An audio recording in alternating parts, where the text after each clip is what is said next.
Assalamualaikum warahmatullahi wabarakatuh. Seperti biasa saya akan membahas alur cerita dari Against the Sky Supreme ya guys. Sebelum ke pembahasan jangan lupa, like, comment and subscribe ya. Yuk tanpa basa-basi lagi kita langsung ke pembahasannya. Di episode sebelumnya, Xiao, Gongsun Roxy dan Choabin pergi ke divisi Pil untuk mencari Tanyun. Dan kini mereka bertiga telah tiba di divisi Pil dan langsung mengunjungi kebun obat Lingsan tempat di mana Tanyun tinggal. Dan pada saat ini Danyu dan murid lainnya telah berprasangka buruk kepada mereka bertiga. Lalu untungnya Xiao langsung menjelaskan tujuannya datang ke kebun obat Lingsan. Xiao pun berkata kepada Danyu, "Saudara laki-laki, kamu jangan salah paham. Kami di sini bukan untuk membalas dendam, aku adalah teman baiknya Tanyun," ucap dari Xiao. "Wah, ternyata kamu adalah teman kakatan, hei, maafkan aku baru saja berpikir bahwa kalian adalah musuh kakatan," ucap dari Danyu. Setelah mengetahui mereka adalah teman baik Tanyun, kini sikap Danyu tiba-tiba berubah. "Tidak apa-apa," ucap dari Zhongwu Xiao. Lalu setelah itu Xiao bertanya, "Di mana Tanyun sekarang?" ucap dari Xiao. "Kakatan masih berkultivasi di menara ruang dan waktu, dan 5 hari lagi Kakatan akan segera keluar dari menara," ucap dari Danyu. Lalu setelah itu Danyu berkata lagi, "Baiklah, kalian beristirahatlah di rumah Kakatan dulu, dan saya akan pergi ke lapangan seni bela diri untuk menunggu Kakatan keluar menara. Setelah Kakatan keluar, aku akan memberitahu Kakatan agar datang ke sini untuk menemui kalian," ucap dari Danyu.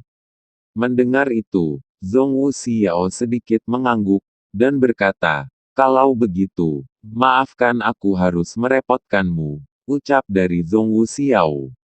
Dan pada saat yang sama, di bidang seni bela diri, di dalam menara 108 lantai, Tanyun telah berada di dalam menara 4 tahun 3 bulan.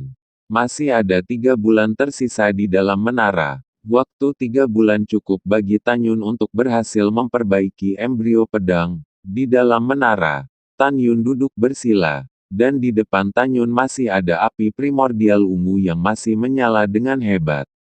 Dan besi meteorit ungu luar angkasa yang awalnya berbentuk seperti kepala, telah berubah menjadi cairan.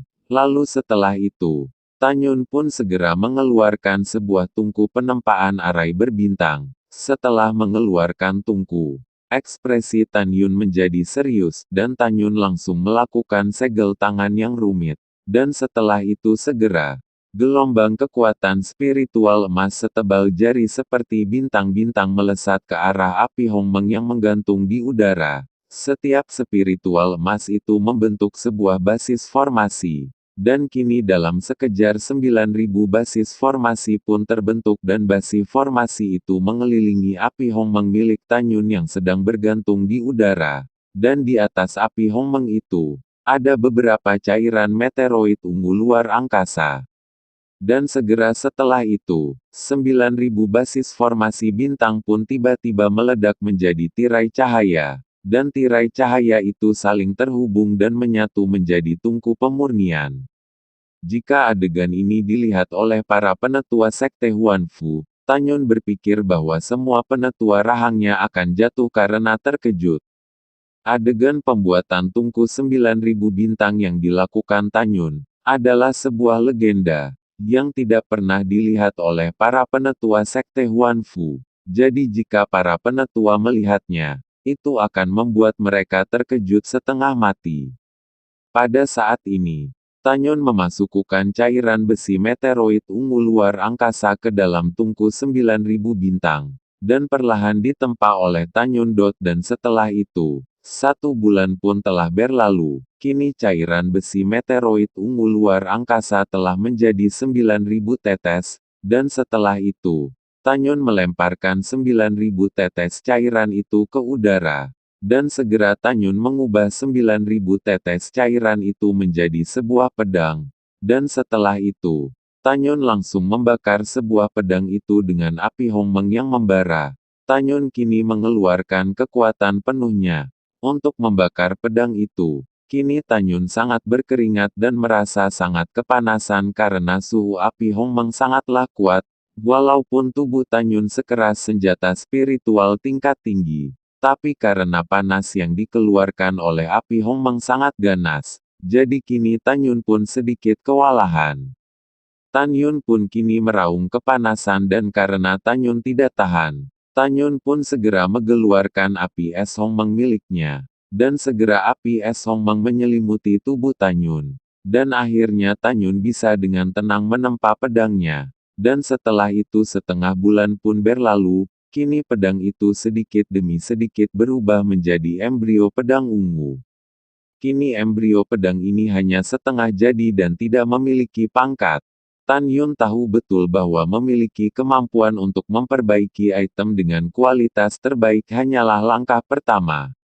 Dan pada langkah kedua, besi meteorit ungu luar angkasa harus dimurnikan menjadi embrio pedang. Langkah ketiga, Tanyun harus melakukan penempaan sekunder. Pada langkah keempat, Tanyun harus mengukir pola ke dalam embrio pedang. Langkah kelima, Tanyun harus menempa embrio pedang lagi dan mengintegrasikan 11 jenis kekuatan ke dalam embrio pedang. Dan pada langkah keenam, Tanyun harus menempa embrio pedang untuk yang keempat kalinya. Dan setelah penempaan keempat, Tanyun masih perlu memisahkan 11 kekuatan atribut yang cocok dengan jiwa janin Hongmeng miliknya. Dan untuk mengomunikasikan 11 jenis atribut dengan jiwa Hongmeng milik Tanyun, Tanyun harus melakukan perjanjian darah dengan embrio pedang. Dan jika setelah perjanjian darah dilakukan, maka embrio pedang akan langsung bisa mengenali tuannya. Dan setelah itu selesai Tanyun bisa benar-benar berhasil menyempurnakan embrio pedang. Dan sekarang dalam waktu yang singkat ini, Tanyun berusaha melakukan langkah kedua untuk memurnikan embrio pedangnya. Dan dalam beberapa waktu, akhirnya Tanyun berhasil memurnikan embrio pedang di langkah kedua. Dan karena Tanyun telah berhasil memurnikan embrio pedang di langkah kedua, seni pedang Hongmeng telah meningkat. Dan setelah itu Tanyun pun kembali bangkit dari duduknya, dan Tanyun melihat waktu bahwa sebentar lagi pintu menara akan segera dibuka. Tanyun kini beristirahat sejenak sambil menunggu pintu menara terbuka. Pada saat Tanyun sedang beristirahat, Tanyun teringat kepada kekasihnya Mu Mengyi dan Xiao. Perasaan rindu di dalam hati Tanyun kini tak bisa ditahan lagi.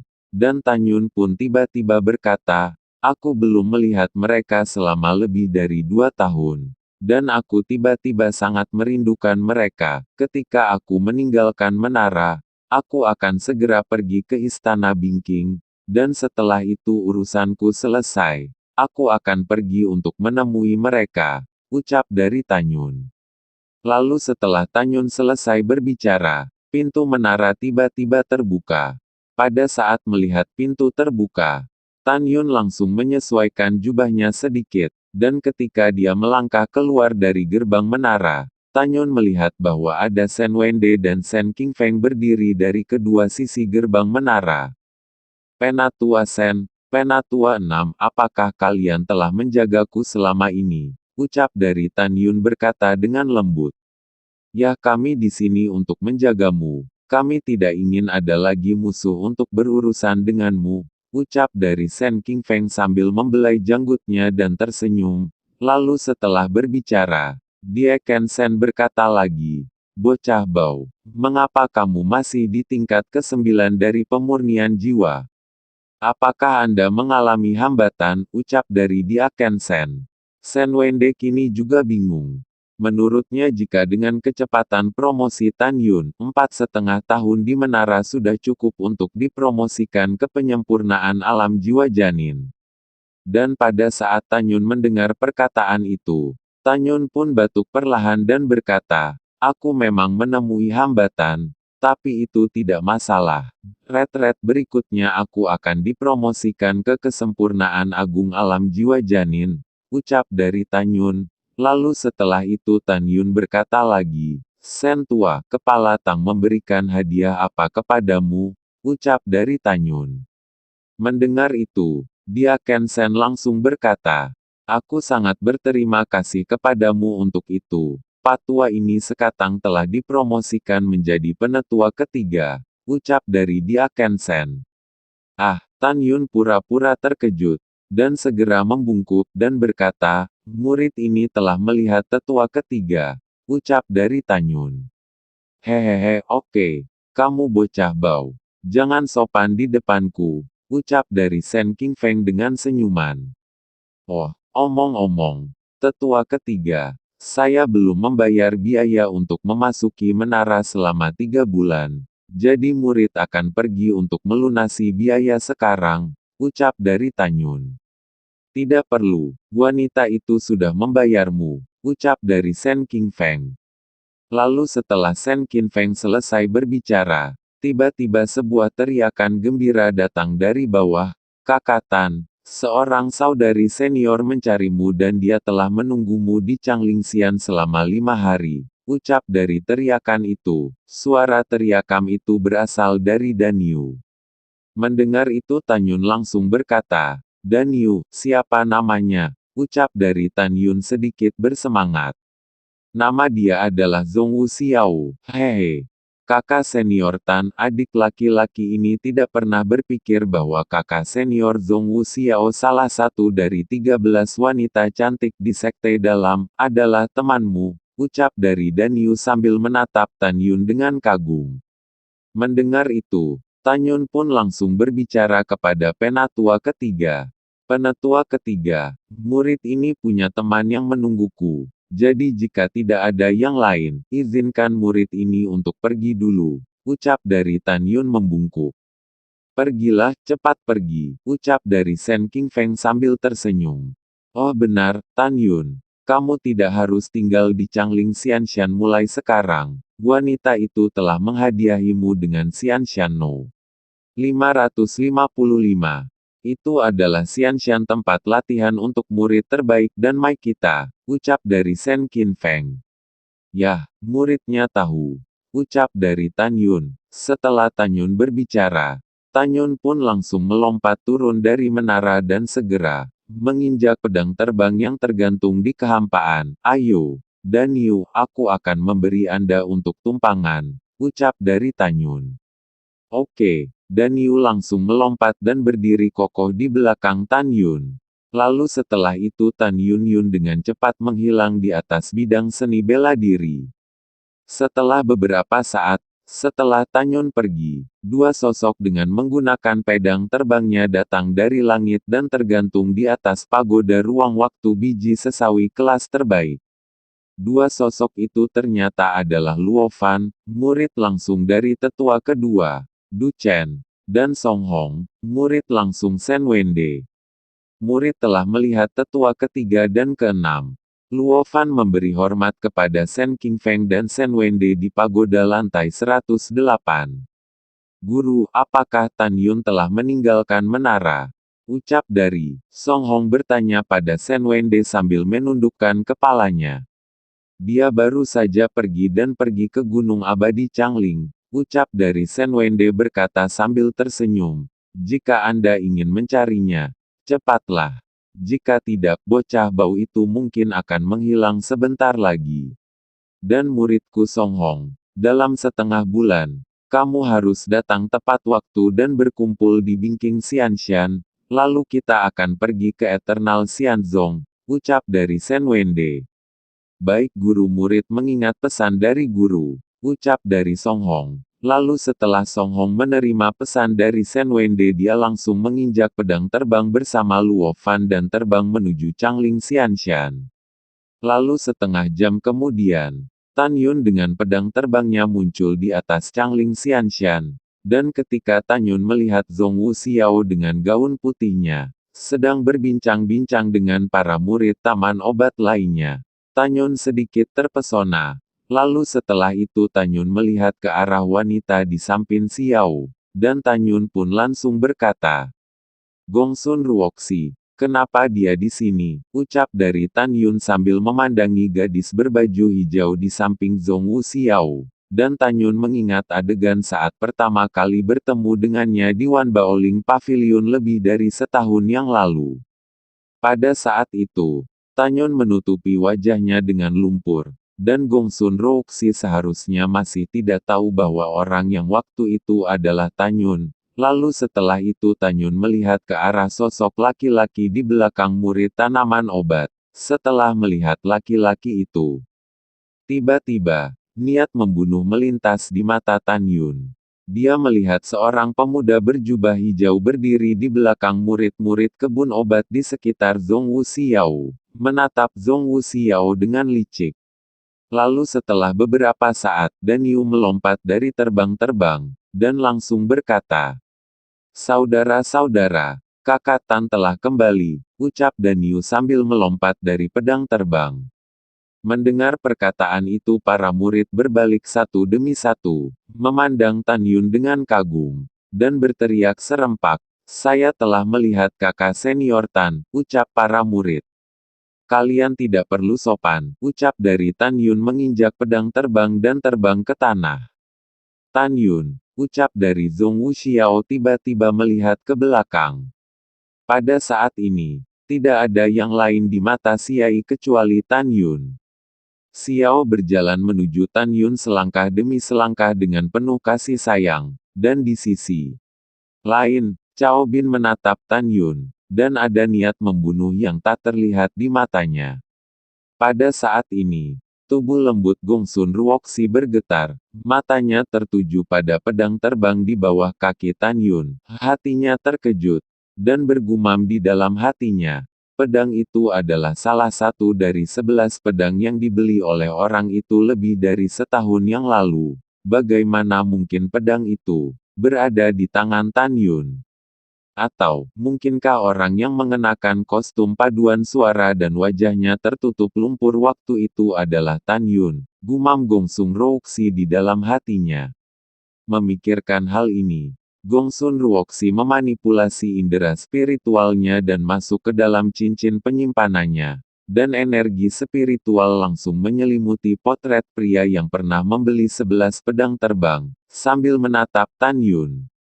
Setelah melihat dengan jelas gambar dari cincin penyimpanannya, Gongsun Ruoxi langsung berkata, "Akhirnya.